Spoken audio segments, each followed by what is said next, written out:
எந்த ஹீரோவாவது பைரசில நீங்க படம் பாருங்கன்னு சொல்லி கேள்விப்பட்டிருக்கீங்களா? அப்படி ஒரு சம்பவம் தான் நடந்திருக்கு. நடிகர் தில்ஜித் அவர்கள் நடிச்சு, ஹனி டர்ஹான் இயக்கத்துல வந்த படம் தான் சட்லுஜ். இந்த படம் ஒரு உண்மை சம்பவத்தை மையமா கொண்டு எடுக்கப்பட்ட படம். 2022லயே படம் ரிலீஸ் ஆகியிருக்க வேண்டியது. சிபிஎஃப்சியோட பயங்கரமான போராட்டம். ஏன்னா அவங்க முக்கியமான சீன்ஸ் எல்லாம் எடுக்க சொல்லியிருக்காங்க, கட் கொடுத்திருக்காங்க. ஒரு சில சீன்ஸ்னா பரவாயில்ல. அவங்க எவ்வளவு கட் கொடுத்திருக்காங்க தெரியுமா? கிட்டத்தட்ட 127 இடங்கள்ல கட் கொடுத்திருக்கதா சொல்லப்படுது. நாங்க வந்துட்டு இதை பண்ணவே மாட்டோம் அப்படிங்கிற மாதிரி படக்குழுவினர் படத்தை அப்படியே வச்சிருக்காங்க.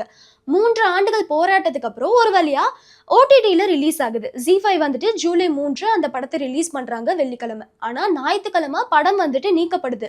எல்லாருக்குமே பயங்கரமான ஷாக். ஏன் வந்துட்டு படத்தை நீக்குனாங்க? உண்மை சம்பவம்னு சொல்றாங்க. அப்படி என்ன நடந்துச்சு? யாரோட உண்மை கதை என்ன தெரியுமா? இந்த படம் வந்துட்டு 1980 மற்றும் 90களோட பின்னணியில எடுக்கப்பட்ட படம் அப்படிங்கிற மாதிரி சொல்றாங்க.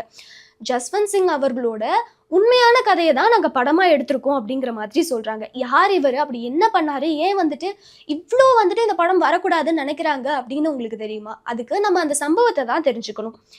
அந்த டைமில் வந்துட்டு பஞ்சாபை தனிநாடாக அறிவிக்க கூறி காலிஸ்தான் அப்படின்னு சொல்லி தனிநாடாக கொடுத்துருங்கன்னு சீக்கியர்கள் போராட ஆரம்பித்தாங்க. கவர்மெண்ட்டுக்கு பயங்கரமாக ப்ரெஷர் போட்டாங்க. முக்கியமான தலைவர் வந்துட்டு இந்த போராட்டத்தை வழி நடத்தினாரு. அவர் ப்ளூ ஸ்டார் ஆப்ரேஷன் மூலமா கொல்லப்படுறாரு. அதன் பின்னர் வந்துட்டு ஆயுதம் ஏந்தி பிரச்சனை பண்ண ஆரம்பிச்சிடுறாங்க. கவர்மெண்ட்டுக்கு இன்னும் அதிகமாக ப்ரெஷர் கொடுக்க ஆரம்பிச்சிடுறாங்க. அதனால கவர்மெண்ட் என்ன பண்ணுது அப்படின்னு பார்த்தீங்கன்னா, போலீஸ் அதிகாரிகளுக்கெல்லாம் அதிகமான பவர் கொடுத்துட்றாங்க. இந்த மாதிரி பிரச்சனை வரக்கூடாது, உங்களுக்கு நாங்கள் எக்ஸ்ட்ரீமாக பவர் கொடுக்குறோம், நீங்கள் எப்படியாவது கண்ட்ரோல் பண்ணிடுங்க அப்படிங்கிற மாதிரி சொல்லியிருக்காங்க. போலீஸ் அதிகாரிகள்லாம் யார் மேலே சந்தேகம் வருதோ அவங்கள வந்துட்டு விசாரணைக்காக கூட்டிகிட்டு போகிறாங்க. அதுக்கப்புறம் அந்த நபர்கள்லாம் மறைஞ்சே போயிடுறாங்க. என்ன ஆச்சு? விசாரணைக்காக நேற்று கூட்டிகிட்டு போனாங்களே, ஏன் இன்னும் வந்து 1 வாரம் ஆகுது, 2 வாரம் ஆகுது, யாருமே திரும்பி வீட்டுக்கு வரல அப்படின்னு சொல்லி உறவினர்கள்லாம் ரொம்ப கவலைப்படுறாங்க. அந்த மாதிரி எவ்வளோ பேர் தெரியுமா கூட்டிகிட்டு போயிருக்காங்க? கிட்டத்தட்ட 2097 பேர்கிட்ட காணாமலே போயிருக்காங்க. அவங்களுக்குலாம் என்ன ஆச்சு அப்படின்னு தெரிஞ்சுக்கணும்னு நினைக்கிறாரு ஜஸ்வந்த் சிங். அவர் வந்துட்டு ஒரு பேங்க் டைரக்டரா இருக்காரு. அது மட்டும் இல்லாம சமூக மனித உரிமை ஆர்வலரா இருக்காரு. அவங்களுக்குலாம் என்ன ஆச்சு அப்படிங்கறத தெரிஞ்சுக்கணும்னு நினைக்கிறாரு. இன்வெஸ்டிகேட் பண்ண ஆரம்பிக்கிறாரு. சந்தேகத்தோட பேர்ல தான் வந்துட்டு கூட்டிட்டு போறாங்க. விசாரணை நடக்குதுன்னு சொல்றாங்க. ஆனா அந்த நபர்கள்லாம் இறந்திருக்காங்க.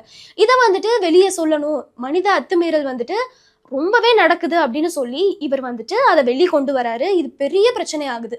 அது மட்டும் இல்லாம ஜஸ்வந்த் சிங்குக்கும் நிறைய மிரட்டல்கள் வந்துட்டு வர ஆரம்பிக்குது. அது எதுக்குமே அவர் பயப்படவே இல்லை. ஒரு நாள் வந்துட்டு இவரையும் விசாரணை அப்படின்னு சொல்லி கூட்டிட்டு போயிடுறாங்க. அதுக்கப்புறம் இவரும் கொல்லப்படுறாரு. இதுவுமே பெரிய விஷயமாகி கேஸ் நடந்துச்சு. இப்போ இவரோட இந்த முக்கியமான வாழ்க்கை பயணத்தை தான் படமா எடுத்திருக்காங்க. இந்த படம் தான் வந்துட்டு ரிலீஸ் ஆகக்கூடாது அப்படின்னு சொல்லி நினைக்கிறாங்க. ஏன் வந்துட்டு இந்த படத்தை நீங்க ரிலீஸ் பண்ண விட மாட்டேங்கிறேன்னு கேட்டப்போ, இதுக்கு இன்னும் சிபிஎஃப்சி சர்டிபிகேட்டே வரல, ஐடி ரூல்ஸ் படி இது வந்து எதிரானது, படத்தை ரிலீஸ் பண்ணக்கூடாது அப்படிங்கிற மாதிரி கவர்மெண்ட் சைட்ல இருந்து விளக்கம் கொடுத்துட்டாங்க. இப்போ இந்த படம் வெளிநாடுகள் எல்லாம் ஸ்ட்ரீம் ஆகிட்டு இருக்கு. ஒரு கிராமத்துல கூட இந்த படத்தை ப்ரொஜெக்டர் மூலமா போட்டு காமிச்சிருக்காங்க. மக்களும் அதை பார்த்து பயங்கரமா உணர்ச்சி வசப்பட்டிருக்காங்க. அது மட்டும் இல்லாம இந்த படத்துல நடிச்ச நடிகர் தில்ஜித் இருக்காரு இல்லையா, அவரே வந்துட்டு இந்த படத்தை நீங்க டவுன்லோட் பண்ணிருந்தீங்கன்னா உங்களோட நண்பர்களுக்கும் பகிருங்க அப்படின்னு சொல்லி மறைமுகமா பைரசிக்கு சப்போர்ட் பண்ணிருக்காரு. இந்த விஷயமானது பலருக்கும் அதிர்ச்சி கொடுத்திருக்கு. மேலும் வந்துட்டு இந்த படத்தை எப்படியாவது ரிலீஸ் பண்ணுங்க அப்படின்னு சொல்லி கவர்மெண்ட் கிட்ட வலியுறுத்திட்டே வராங்க. அதை தொடர்ந்து இந்த படத்துல எப்படி 2000 பேர் மறைஞ்சு போனாங்களோ அதே மாதிரி இந்த படமும் மறைஞ்சு போயிடக்கூடாது, உண்மை எல்லாருக்குமே தெரிய வரணும் அப்படிங்கிற மாதிரி பயங்கரமா கோரிக்கை வச்சுட்டு இருக்காங்க. இந்த படம் பயங்கர வைரலானது மட்டும் இல்லாம மக்கள்லாம் மறுபடியும் கவர்மெண்ட் கிட்ட இந்த படத்தை கொண்டு வர சொல்லி கொஸ்டின் பண்ணிட்டு இருக்காங்க.